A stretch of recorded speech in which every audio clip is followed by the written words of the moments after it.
Welcome back, everybody.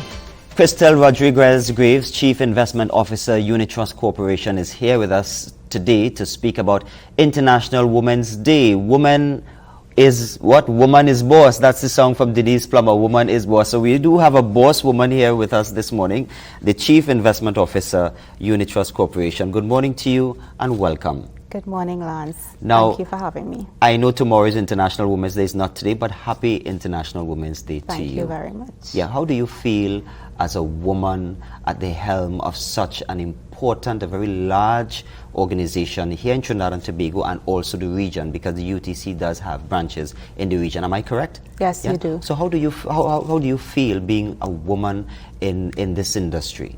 I'm really grateful for the opportunities that I've had to get to the position where I am today. And I really think it's important to recognize that women before me really have paved the way for me to be in the position that I am today.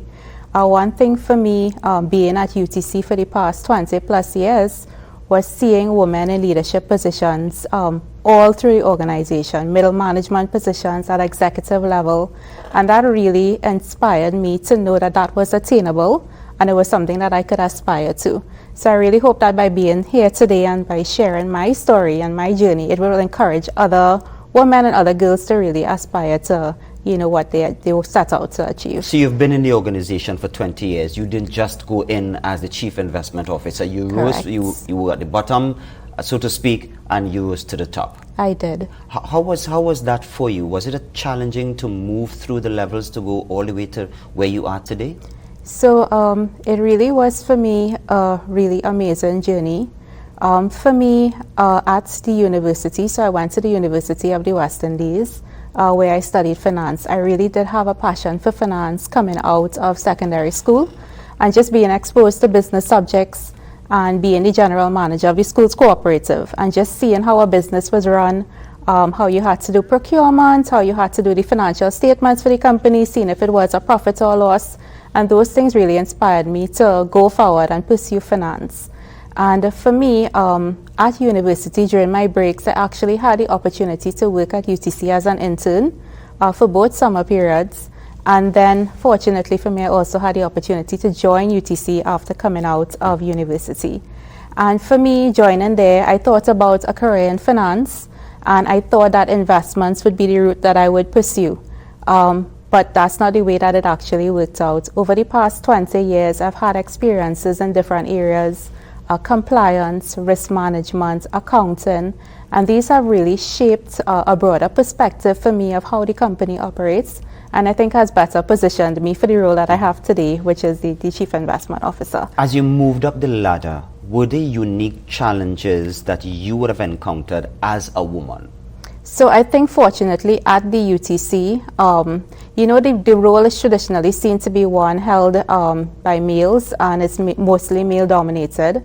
But at the UTC, I really do think that there's an effort to promote talent, really, that whether it's females or males, and really to harness the potential of young professionals. So for me, the challenges were more so balancing life as a mother and as a leader and as a professional, as opposed to bouncing like those proverbial glass ceilings that we talk about.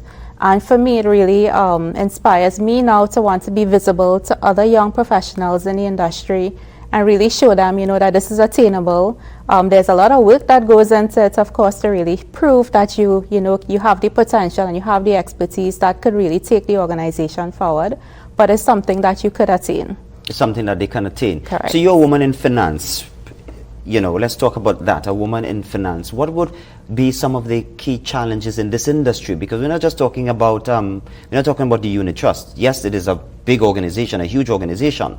But I imagine that you would be interacting with and collaborating with other people in the finance space here in Trinidad and Tobago and perhaps in the region. How is that for you as a woman?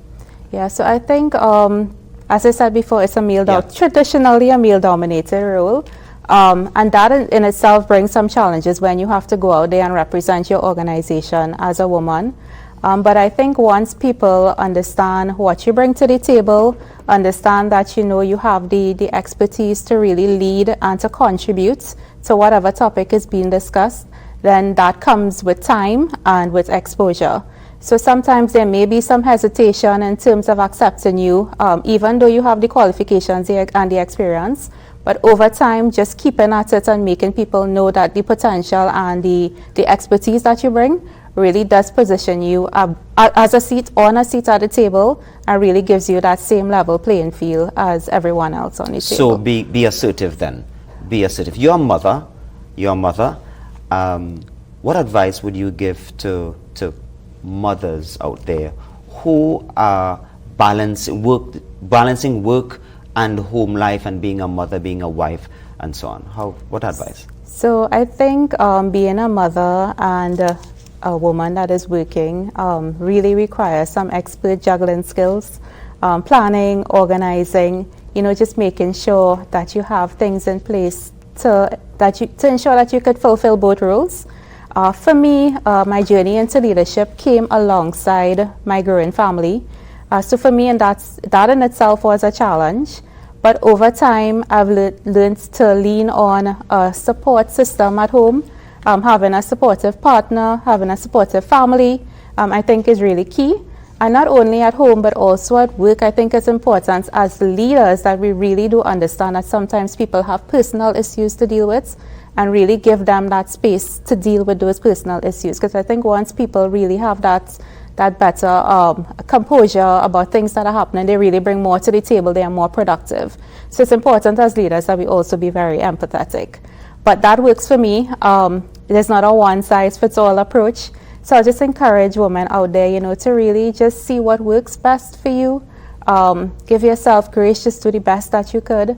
And if it isn't working out, just try to make small tweaks until you find a recipe that really, works for you. Why do you think it's important for women to create opportunities for women in entrepreneurship and leadership, and what initiatives does UTC have to support these areas? So women in leadership and entrepreneurship sometimes do not have the opportunities that they need to progress. And that could be lack of access to capital, to mentorship, or just being recognized for their expertise. So at UTC, we recognize that those are gaps that we need to assist with. So at the UTC, our key role and our key mandate is empowering individuals to really invest for the future. So as a person aspiring to leadership, one of the things you might want to do is pursue your education. And at the UTC, we could help you find financial plans and goals to really save towards that and make it a reality. Or if you're on the route of entrepreneurship, maybe saving towards a business. And again, at UTC, the products that we offer can really position you to save and invest towards a down payment on a new place or some type of business that you want to launch. In addition to that, we have initiatives like Scale Up, where we assist small and medium-sized enterprises build their business. A lot of the companies that we've worked with already have had women in leadership, and this has really positioned these companies to expand and to really have the tools and techniques that they need to take their business to the next level. As UTC as well, we do have a lot of initiatives for women in the workplace in general. So for instance, for those roles that have a level of flexibility, we do have remote working options, we do have flexi-time options, and even a lactation room for new mothers. Really? So those are things that we really put in place to make sure that women are comfortable in the workplace.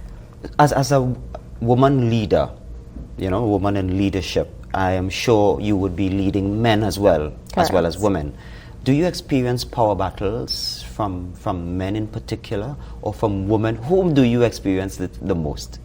I think power battles come from both sides. It isn't one or the other. That's just part of being in leadership. So I wouldn't say that it comes from one more than the other, but I would say that as women in leadership, we do need to really support other women and make sure that they have the same opportunities that we had, if they have the potential, if they have the expertise, the willingness to really take on leadership roles.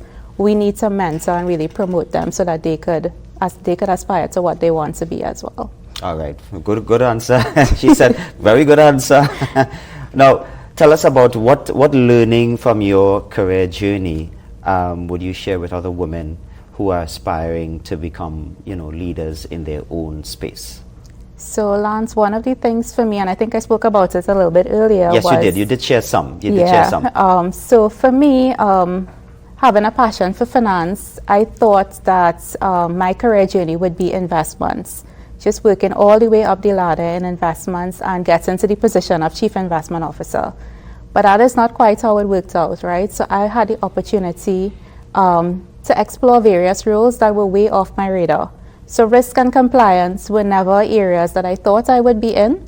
And when I had the opportunity to join those areas, I was really hesitant about it because that wasn't my career plan. But having done it, I really have embraced the learnings and the growth that have come from it. And it really, I think, has positioned me with a broader perspective to take on the role that I have now in terms of managing investment portfolios and bringing that risk management context to it. Really make sure that we're very prudent in how we manage the portfolios. So my advice to women will be, sometimes there may be things that appear to be curveballs that are being thrown at you, and it may not be exactly how you want to progress, but embrace it, learn from it, grow from it, and I really think it would position you better for when the role actually, your ultimate destination in your career. Ms. Rodriguez-Greaves, we just have about 30 seconds left. What is your message for young girls and women as we observe International Women's Day tomorrow?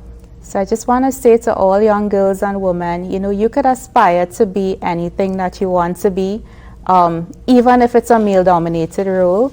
Seek out mentors, other women, or even males who genuinely sponsor and promote women who have the potential and ability to be leaders in any field. So you could do it and go forth and conquer.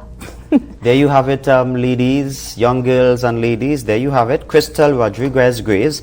She is the Chief Investment Officer at the Unitrust Corporation. Thank you so much Thank you for having me. And congratulations to you on your success. Thank you. And we want to wish you much, much more success as you traverse the ladder of success of leadership. Not just in Trinidad and Tobago, perhaps maybe the world over. Thank you. All the best to you. Thank you very much. Bye-bye. Yeah. Okay.